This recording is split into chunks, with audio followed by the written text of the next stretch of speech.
Ladies and gentlemen, good day and welcome to the Ghcl Limited Q1 FY23 earnings conference call.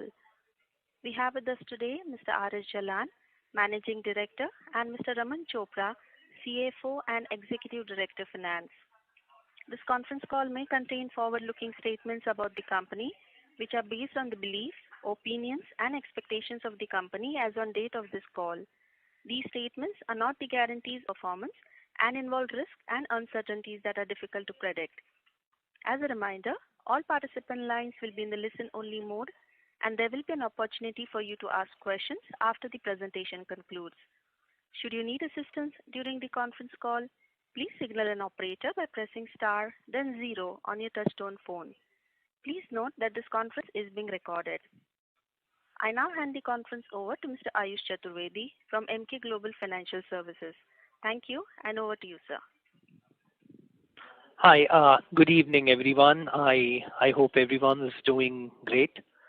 So I would like to welcome the management and thank them for this opportunity. So I shall now hand over to Mr. Jalan for the opening remarks. Over to you, sir. Thanks a lot. Thank you, Ayush. Good afternoon, everyone, and welcome to the Ghcl's earnings call for the first quarter ended June 30th, 2022. For this call, I am accompanied by our CFO Raman along with Manu and Abhishek.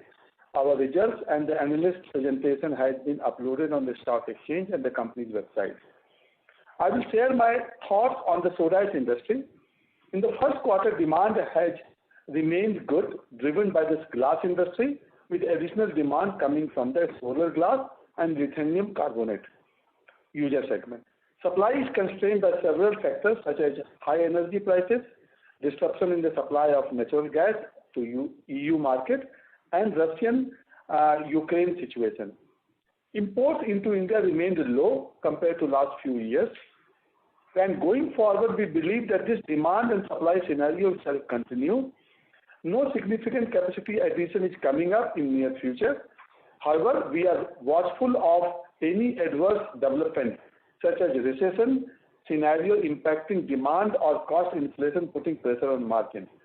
Prices has remained firm and we have taken price increases, thus absorbing a higher input cost resulting into better margin. Our focus is on growth initiative, product basket expansion, cost leadership, governance, digitization, sustainability, differentiation initiatives, and HR and leadership. Now coming to the textile business, there is a slowdown in demand from various end user segments. Prices for both cotton and yarn has started to correct from peak and is expected to further correct in the near future. Outlook for the cotton crop looks good as there is an indication of increased sowing in certain areas. We expect that next few months shall be challenging and the business will again gather positive momentum from FY23-24. Moving on a demerger of our textile business, we have received an order from Honorable NCLT to conduct a meeting of unsecured shareholders on 18th, unsecured creditors as well as the shareholders on 18th August. With this positive development, we shall be one step closer to complete the process by third quarter of this year. In the textile business, we had a fantastic journey in the last 20 years. Our revenue has grown by 15% CAGR to now to 1,000 crore and EBITDA by 31% CAGR. Our average EBITDA margin in last 20 years has been 16%. Our focus going forward is on value-added segment. This will result in a margin expansion by 3 to 4%. We are also focused on green energy, product basket expansion, and 20% volume growth every 2 years. I will now hand over to Raman and request him to share the financial performance of our company for the first quarter. Thank you very much, sir. Good evening, everyone, and a very warm welcome to all of you in our earnings call. I am going to share some financial highlights and segmental performance for the quarter ended 30th June 2022. Revenue for the quarter came in at rupees 1371 crore as compared to 699 crore in the corresponding quarter of last year. This is a growth of 96% on year-on-year basis. On a sequential basis, revenue increased by 7% from rupees 1,279 crore in Q4 of FY22. EBITDA for the quarter stood at 429 crore, which has significantly increased by 169% from 159 crore in Q1 of FY22 and by 4% from 411 crore in Q4 of FY22. This represents an EBITDA margin of 31.3% for the quarter compared to 22.8% in the similar corresponding quarter of last year and 32.1% in Q4 of FY22.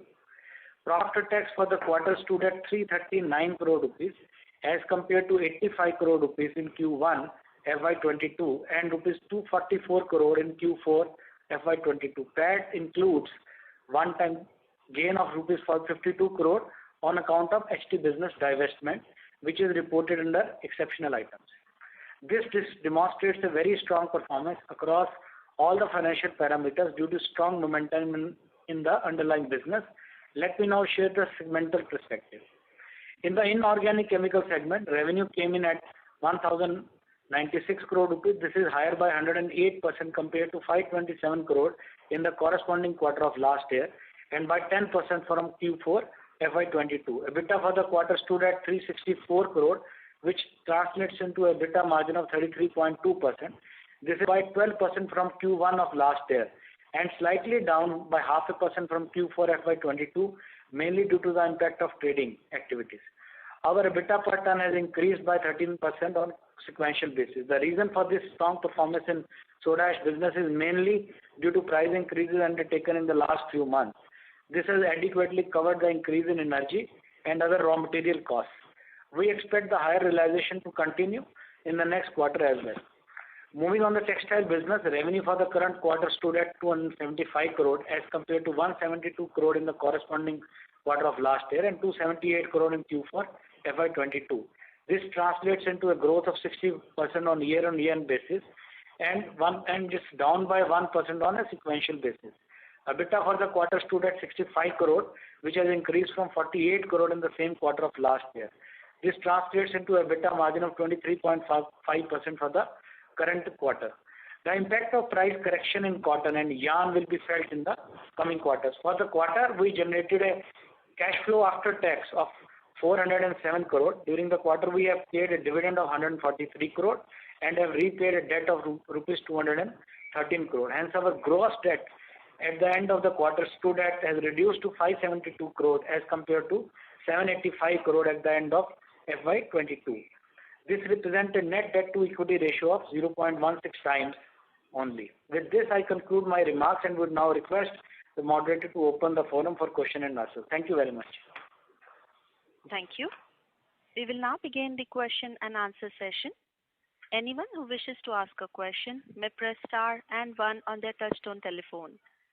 If you wish to remove yourself from the question queue, you may press star and 2. Participants are requested to use handsets while asking a question. Ladies and gentlemen, we will wait for a moment while the question queue assembles.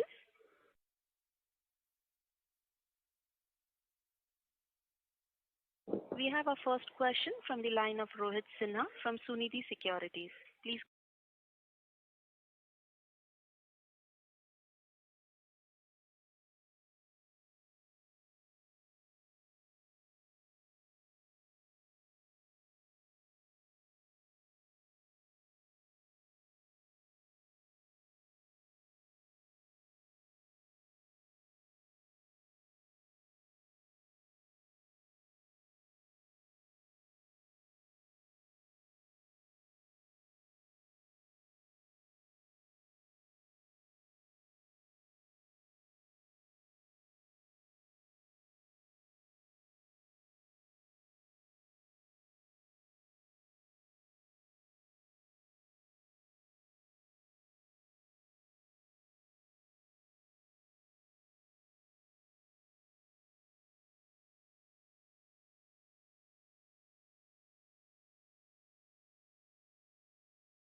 soda ash pricing. In last 15 years, soda ash prices has not gone down barring 1 or 2 years. So in 15 to 17 years, the soda ash prices has always been on the upside. That is number 2. Number 3, the cost soda ash margin per ton has moved very significantly in last 15, 17 years. Year after year, and the margin on or the EBITDA margin in this business has been very consistent, ranging between 32, 35, 37%. Only the gap between these two is around 5 to 7%. And the last, which is not very, is also very important, is we have done an analysis that whether the soda ash follow the commodity cycle. The soda ash does not follow the commodity cycle. We have captured this with the coal or with the metal or with the many other commodities, and we have seen there is no correlation between these two. Even if the raw material prices has gone down, soda ash prices has not gone down. So in a way, what I'm saying, Rohit, is that overall, if you look at all these things, I generally say that soda ash is not a commodity. It's not, and it does not correlate with any of the commodity or any of the raw material. Now, coming back to your specific question on the demand dynamics. Today, if you look at the US, which is approximately around 13 to 14 million of the production, they are almost including, because their natural market is more on their own market, and they have a South America. Plus some volume they were coming from Southeast Asia and Middle East. Now that volume has been almost like a consistent. Their demand in the US has gone up. In the South America, the demand has gone up very significantly. So therefore, their volume coming into this part of the, even India used to get around 200,000 tons of the soda ash from that market. That is not now, there is absolutely zero. Similarly, in China, if you look at one of the plants of 1.5 million has stopped, no new capacity has come in there, and their demand, because of the solar investment, the demand has also grown. So their presence also into the other part of the world has also gone down. Europe, again, balanced. So overall, if you look at in globe, no much, and that's if you look at it in its totality, the India used to get something around 800,000 to 900,000 tons of the volume. Now that figure is not more than 5 to 6 lakh tons. So that way, what I was saying is that, and we don't see next 2 years, we don't see any major capacity coming in any part of the world. Maybe 25, 26, some volume will be coming in the China, which is a Mongolian plant, or some volume may be coming in the US plant. But this growth of even 2% in the global scenario will require around 1.2 million tons of extra production required. So we personally believe that next 2 years we don't see any major disbalance in the demand supply situation. I hope I've been able to answer your question. Yes, sir, this was quite elaborate. So the second question is, what is the status update on our project? And generally speaking, for a synthetic greenfield expansion, I think for us, we have indicated that it will take about 3 years. If somebody were to go for expansion for the natural soda ash, what is the time difference for both things? Thank you. See, Rohit, if you look at the natural soda ash is only possible in some part of the world. Like I said, some part in the Mongolia, which they are exploring that. Turkey is another, and you have in the US. Barring that, in Africa, one plant is there.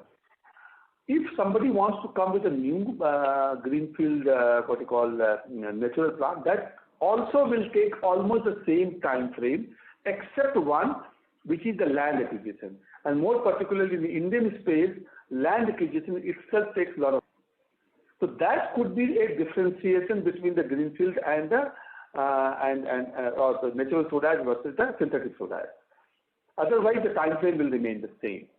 In terms of our greenfield project, again in the same land acquisition, we are working on that, but still we have not come. I would say we have not been able to close everything on that footprint. So that kind of a hindrance definitely in Indian space is there, land acquisition. I hope I've been able to answer that.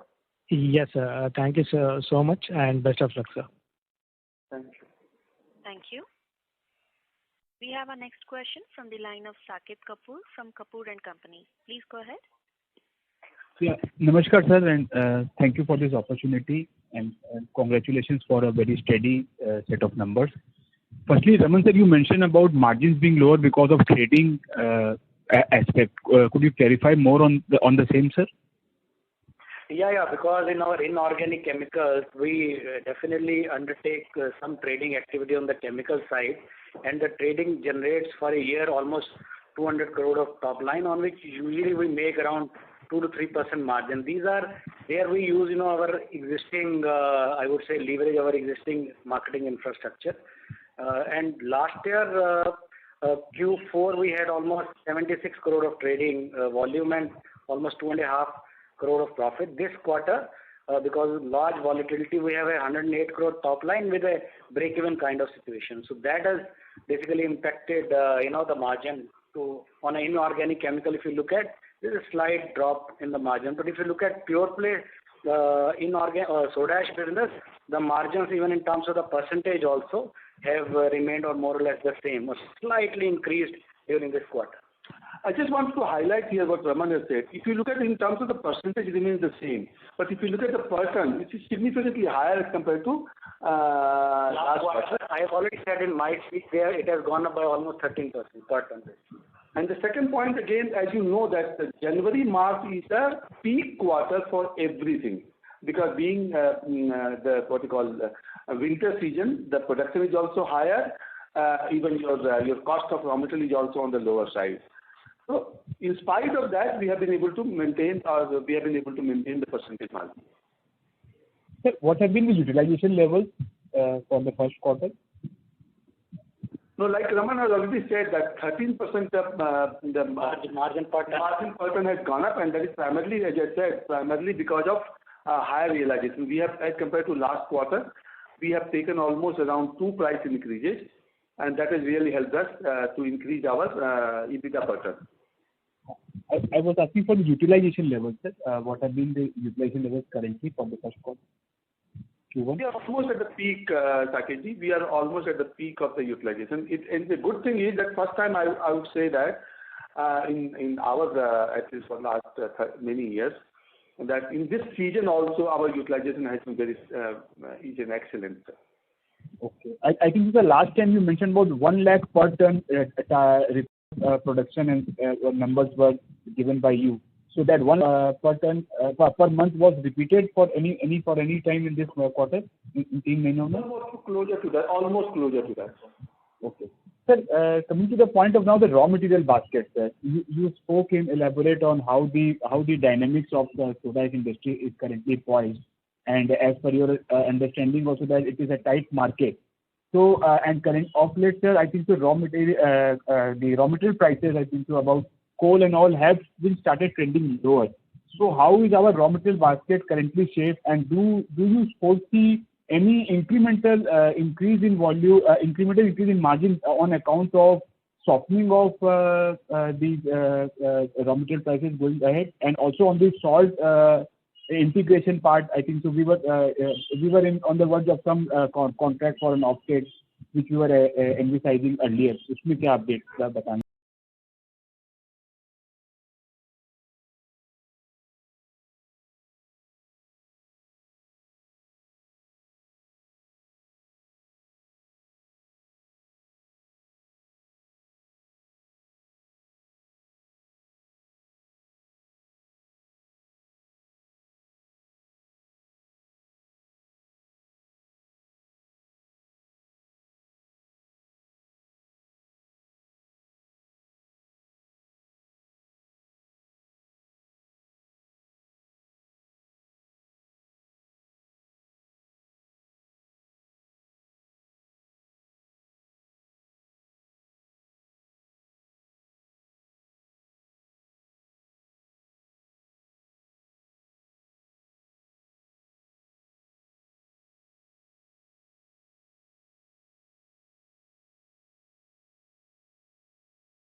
demand on the solar panel or on the flat glass or on the bottle glass, they're all very robust. We are not seeing any demand coming down or demand pressure. We are not seeing. Probably in the seasonality, some production could be slightly down for the industry because of the seasonality. Otherwise, demand there is no issue. Okay. So we can rely on, not on rely, sir, but we can believe, we have a sense of belief that these numbers are having core strength and these are sustainable earning, and these are not one-off creation because of some raw material prices going up and increase in the money. What we see in other businesses that there is fluctuation in the earning, but here we can expect 1-2% here or there, a sustainable set of earnings in the inorganic chemical part I'm talking is sustainable. This is what the inference can be drawn. Yes. Right, sir. And a small point, sir, then I'll want to come to the queue, sir. Sir, about this capital allocation policy currently, sir, as earlier, sir, when we came out with this dividend distribution policy and of 15 to 20% distribution, at that time, sir, we were also having the home textile business under our fold. And now, now with the divestment of home textile business consummating in the first quarter, does it warrant a relook in terms of the incremental cash flows that we are generating currently from our core business? If your thought process on the thing, because this factor may be one of the way in which the re-rating aspect which is happening currently will get boost. That is my understanding, depending upon how the capital allocation is going to be ahead from now. See, Saketji, let me tell you, we have a very what we call clear-cut thought in our mind about the capital allocation, and one of the beneficiary of the capital allocation is our shareholders, and which you have seen a very consistent distribution of dividend along with the 2 buybacks. You have seen that. And as you know that today, because of this demerger, the buyback is not possible. But we will keep that into mind about the properly distributing the earning to the shareholders going forward also, either in the form of dividend or in the form of buyback. Second, as you know that for any business, a responsible growth is also very important, and we will keep on investing the money into the business to get a better return for the shareholders. And in terms of the debt, as you know that we have already clearly said, we don't want to be very under-leveraged also, but we don't want to be over-leveraged also. Therefore, our capital allocation philosophy is 3, reasonable debt equity, reward to the shareholders in terms of the buyback or the dividend, and put the money into the growth. And that will continue. And as you know, the last 6 years, we have distributed 500 crores to our shareholders, either in the form of dividend or in the form of buyback. And this kind of a process will continue going forward also. Right. Sir, I would like to come in the queue for the follow-up. I have a couple of them, but in the paucity of time, I'll come in the queue and all the best to the team, sir. Thank you. Thank you. We have a next question from the line of Resham Jain from DSP Investment Managers. Please go ahead. Good evening, sir, and congratulations on a very good set of numbers. So I have a few questions. So first one is on the greenfield capex. You mentioned that some portion of the land acquisition is still going on and may close in some time. So is there any timelines in terms of by when you will start the greenfield capex actually on the ground? Can help with that. The 2 things I just want to highlight here, Resham. One, on one side, some of the work on the ground has already started. In the sense, not the physical activity. One of the pipeline which is required, the sea pipeline, the contract has been awarded on that to an agency, international agency. And on the other side, on a technical consultancy, we are evaluating 2 international firms and I think in next few weeks that contract also will get awarded. I think hopefully by January we should be in a position to get the environmental clearances, where the public hearing is likely to happen by end of September. After that, maybe few months will be required for getting the final approval from the government. And after that, probably by March 2023, we will be in a position to start the physical activity. Am I right, Raman, my understanding? Absolutely. So March 2023 onwards, January to March 2023, we will be in a position to start the activity of the greenfield project. And hopefully, still our target is March 25. We should try to complete that, because the longest duration was with this pipeline, which we have already awarded the contract. Okay. So from the cash utilization perspective, any capex from cash perspective will happen only in 23 now. Maybe minor deposits or something might happen. 24. Yeah, 24. Sorry. Marginal capex will be there on the land acquisition, which we are still some land we are acquiring. There will be marginal this year. We have put around 25, maybe 30 crore rupees, but major capex will be only will start incurring towards from the middle of next year on. That would one say. That also is not very significant, but major significant outgo will be on the subsequent year. And has there been any change in the capex outlay in terms of your budget? We said that this will be in the vicinity of around 3,500 crore rupees. So that is what we believe we'll be able to accomplish our job. And one thing I just want to highlight here, one of the things which we are doing probably could be a benchmark for us. We are talking to many of the experts, and we are definitely looking at a much, I would say, better technology, different concept, because we have engaged some of the consultants, which are one of the best. A lot of thoughts are going on the how to have the lower emission, how do we have the lower capital cost per ton, how do you have a better your operating cost. So a lot of thoughts are going to make, because this kind of plant we have built for 100 years. So therefore, all these thoughts of green energy or the low emission or the better technology, larger equipment, we are slightly going.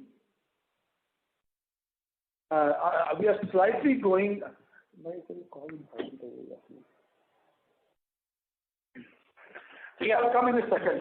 There's some important call. Just give us half a minute for that, and Mr. Jalan will be coming back on this. Yeah. No problem.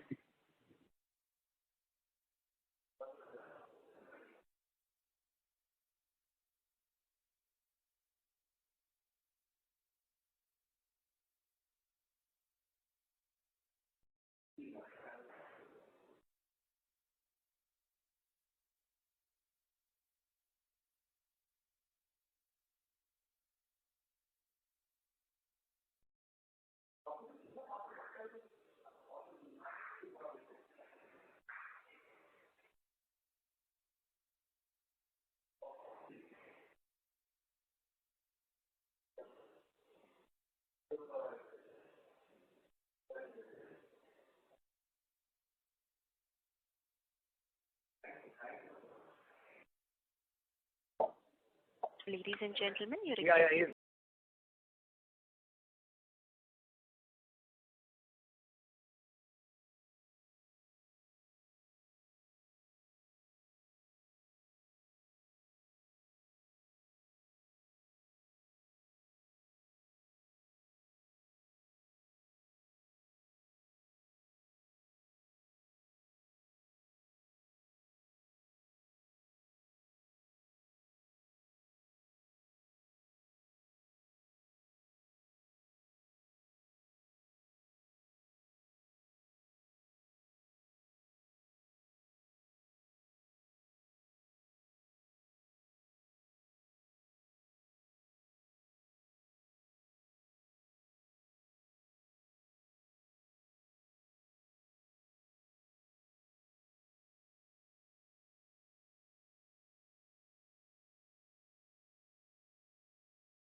there?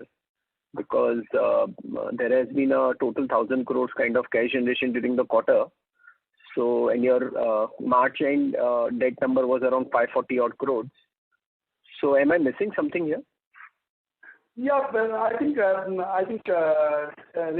here that the money of 600 crore which has come from Indo account, some money has come in the last year and some money has come in this year. So we'll just give you the number what exactly has happened this year. Our cash profit is approximately around 400 crores. Okay? Right. And we got roughly around 200 crores net of tax, right?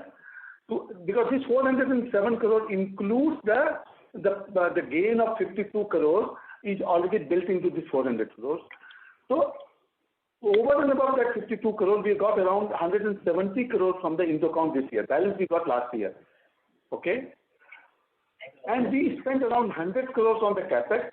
Loan we have paid 200 crores. Working capital, there is a change or there is an increase in the working capital around 250 crores. 143 crores we have paid the dividend, and 28 crores is basically the other assets. It is primarily your deferred tax provision. So it's in a more of an accounting part. So total outflow is around 131 crore against 580 crore of inflow. We had around 240 crore which we got from the Indo account last year. So that money was lying in the bank. So that we have utilized. Still we have around 100 crores of working net net cash into the balance sheet. Now one more thing I just want to highlight here is, see, one of the things which has happened, which is good for the GSCL is, because of the very high raw material prices as well as the very high product prices, be it soda or be it textile, the working capital requirement has significantly gone up in last 1.5 years. Because you know that the soda prices are almost gone by 80%. And even if you keep an inventory of 7 days, so your working capital requirement has gone up. Similarly, the receivable, similarly the inventory, coal prices has gone up. So a lot of working capital requirements has gone up. And we have been able to manage this without increasing the debt. Almost, if I can give you the number, almost around 600 crores or more than 600 crores? 780, almost 800 crores. 800 crores of the working capital requirement has gone up in last 1.5 years mainly because of the pricing and some inventory volume also, because the production has gone up. Even in the spinning also because the yarn prices have gone up, cotton prices from 40,000 to 100,000. So all those things has created a kind of a big requirement of working capital. This we have been able to finance without any single loan taken from. In spite of that, we have paid around 200 crores of debt this quarter itself. The moment some softness happen in the raw material prices next year, 23-24, probably a lot of money will get released from the working capital also. I hope understood, sir. Yeah, this is very clear, sir. And just one last part of my question is. I request you to come back in the queue. Okay, I'll come back in the queue. Thank you. Thank you. Thanks. Ladies and gentlemen, in order to ensure that the management will be able to address questions from all participants in the conference, please limit your questions to 2. Should you have a follow-up question, please rejoin the queue. Thank you. We have our next question from the line of Araj N from Milli Consulting. Please go ahead. Yeah. Good evening and congratulations on superb number. My question is on raw material security. Basically, I just wanted to understand. Basically, you need 3 raw materials: salt, limestone, and coal. So you have been using lignite also in your process. So my first question in that respect is that what is the percentage of overall coal consumption is by way of lignite, and remaining is the coking coal, or it is something normal coal which you need. Similarly, that what percentage of your salt is captive and what percentage of salt you are buying from the market. Of course, limestone is your own mine, so there is no question on that. So if you can clarify, it will be helpful. Good. Thank you very much this question. First and foremost, let me address the limestone itself first. We have the captive mine, but still 80% of our limestone requirement is met from the imported limestone. So we are importing 80% of our limestone, and because the quality of these limestones are extraordinarily good, and this improves our productivity very significantly. So that's to clarify that we are using the imported limestone. That's number one. Now coming to the salt. Salt, last 2 years, because of the adverse weather conditions, our captive salt production was not very significant. And because of that, almost around 70% of the consumption we have been using from the purchased salt. However, we have now, which I briefed last time in the call, we are taking a big initiative on the captive salt production. Hopefully, next 2 years, this figure will be going around 50% will be the purchased salt and 50% will be the captive salt. This is what the plan we are working out for the next 2 years. The third is on the coal and lignite. We are approximately, if I go on a tonnage basis, we are approximately using something around 30% of lignite. We are using some of the petcoke also in the mix, and we are using approximately around 50% of the coal in the overall thing, which is a steam coal, not a metallurgical coal. Okay. Coke we are using for our kiln, which is more like a raw material. So the salt will be you will be able to procure captively, or you will have to resort to open market purchases? Right now, like I said, right now more than 80% of for your expansion, sir, greenfield expansion. I am just. Okay, greenfield expansion. Right now, we have applied for the government for the salt lease. If that happens, then it will be 100% captive. But whatever the time takes there, till we get that land, then it will be dependent on the purchase salt. However, one advantage in that area will be there, because that area, Kutch area, has an ample amount of salt production. Lot of new salt leases has been given by the government. So we personally believe this is going to be a competitive advantage for us to procure the salt from the purchase source. Also, will not have any adverse impact on us. Thank you, sir. All the best. Thank you. Thank you. We have our next question from the line of Vignesh Iyer from Sequent Investment. Please go ahead. Hello, sir. Yeah, congratulations on good set of numbers. Hello, am I audible? Hello. Yeah, you are loud and clear. Yeah. So, sir, I just want to know one thing is, if you see the EBIT margins seems to have come down, right? So, like from quarter on quarter, it was in 33.9%, has come down to 32.3%. So, I just want to know if this 2 rate hikes that you have taken, has it come into it already in quarter one, or would some of that rate hike, will come up in this quarter two? No, if you look at in terms of the EBIT margin in inorganic chemical, it has gone down from 31.6% to 31.2%, which Raman has already explained. This is primarily because of the trading activity, because the trading activity last year had some margin and the volume was less. This year the volume is high and there the margin is only 2 to 3%. Because of this, in terms of the inorganic per se soda ash, the margin is slightly higher as compared to last quarter. Okay. So, but the price hikes that were taken are already taken into effect from quarter one, right? There is no fresh price hike that has been taken in quarter two, right?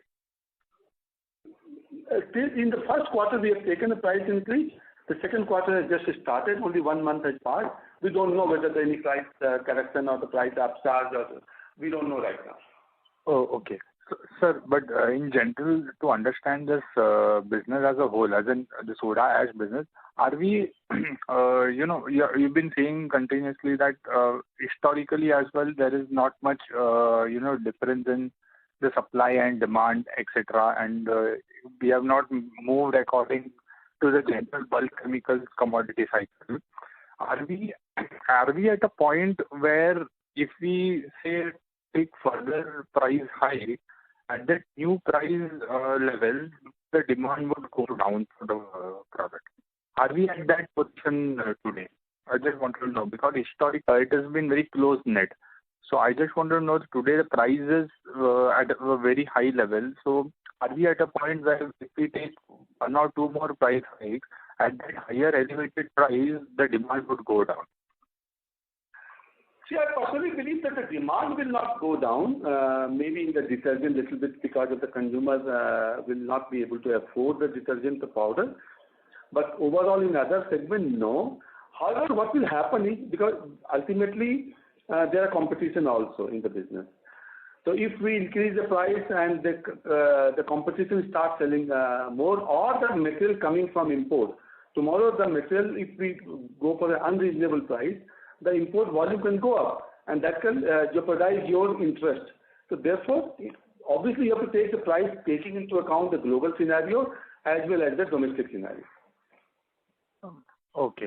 Just one more question on my side, sir. On the textile division side, what is at this position? What inventory levels are we sitting at? Because I am presuming these inventories are high cost inventories, considering there has been a significant reduction in cost in last few weeks, and when we might see some margin pressure in quarter 2 or quarter 3. So by when this high cost inventory do you think will get rid of?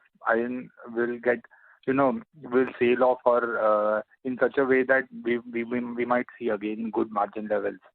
So if you could give me a timeline, general timeline, and make me understand. So first and foremost, good news is that we don't have a large inventory of yarn where we can have a kind of a pressure on that margin. Similarly, on the cotton side, our inventory at this point of the time is even cheaper than the current price of the cotton. And we personally believe this will not have any impact on the margin because it's a high inventory of raw material or the finished goods. However, going forward, if the yarn prices goes down and the cotton prices does not enter the yarn prices, probably the margin pressure could be there, but that's a business cycle. But the good part is that we are running the plant 100%, and because of our product basket of the high quality of the premium product, we are not seeing any major impact on our sales side, and we are running the plant full. Okay. Good to know, sir. Good to know. I'll join back in the queue, sir. Thank you. Thank you. We have our next question from the line of Resham Jain from DSP Investment Managers. Please go ahead. Yeah. So just one question on the capacities which you have as of today. So on soda ash, I think you mentioned that there has been some debottlenecking which is happening. So you may get some capacity available to you during the year. And on sodium bicarb also, there has been some increase in capacity. So if you can just explain this 1 lakh per ton, is there any scope for it to improve till the greenfield plant comes in, and also on the sodium bicarb? See, in terms of the soda ash, we don't see any major capacity expansion or the volume expansion happen. Of course, seasonality will make some difference. But on the sodium bicarbonate ash, you are right, we are doubling the capacity.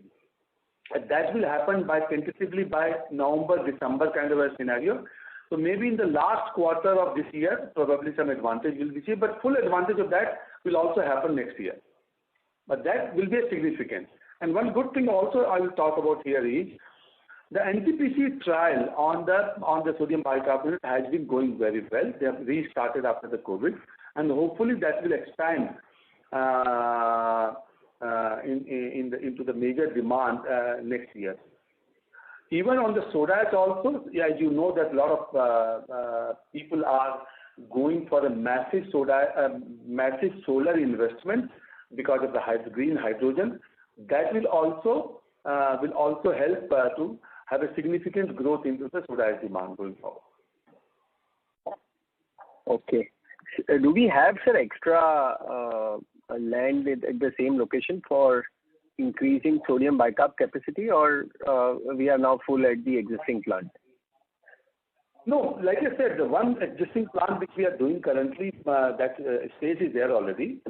And this plant does not require too much of land, and therefore, even if we have to, suppose tomorrow we have to increase by another 30-40%, we can do the same location. Even frankly speaking, we are looking at the old plant, how to look at that plant to increase the production in that plant itself. So overall, how do we increase the overall capacity of the plant at the current location itself? Okay, understood, sir. Thank you. Thank you. Thank you. We have our next question from the line of Rohit Nagraj from Centrum Broking. Please go ahead. So just one clarification. What was the price by end of soda ash price by end of June? The soda ash pricing will be difficult to because being a competition data, it should be difficult for us. We have given you the range of the increase which has happened, and probably offline if you want, we can give it to the data. But Right. No worries, sir. Sir, and soda ash current capacity is 11.5 lakh tons. That is correct, right? in terms of capacity, if you can say that, I would say that we are approximately around 11 lakh tons, and we are running at almost at the full. Because I understand we had the 50,000 debottlenecking underway, and that was supposed to get commissioned. That is already commissioned, and that's the reason you are seeing that even if I tell you the capacity is around 12 lakhs and we are using 95% of the figure will be coming in the same range. Okay. And Right. We are almost running at, you can say, 100%. But that is because of that only, that the debottlenecking which we have done. Sure. Got it, sir. Thank you so much. Thank you. We have our next question from the line of Saket Kapoor from Kapoor Company. Please go ahead. Yes, sir. Dhanyawad for the opportunity. Sir, for the increase in capacity of the sodium bicarbonate, what would be the annual increase in revenue for the next financial year? See, almost you can say, if I take the current pricing around 30,000 rupees multiplied by approximately around 50,000 rupees, just do the calculation, 30,000 tons, 50,000 tons multiplied by 30,000. Approximately 150 crores.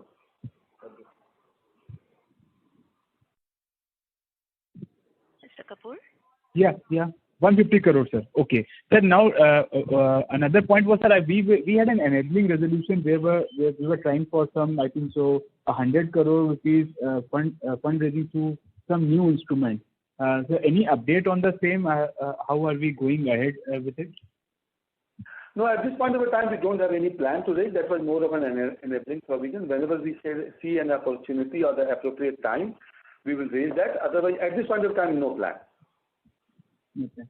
Sir, and sir, about this, you have articulated that the downtrend which the yarn industry is currently experiencing, we are somewhat insulated from the same because of our product mix. This is a good conclusion we can draw from.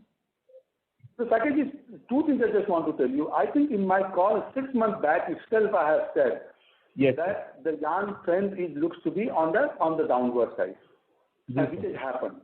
Okay, that is number one. At this point of time, in any business, you can't say that you are completely isolated. You are protected from the industry system. But the impact on us will be much lesser. Like some of the competition, large competition, they've stopped some of their machines. But in our case, we are running at full 99% utilization. Second, we are not having a large inventory of the yarn.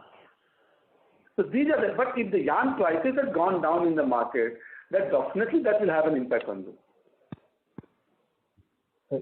Correct. But like I said, Saket, we must understand, like I'm saying in soda ash, I don't see too much of cyclicality or the volatility in the prices or in the margin also.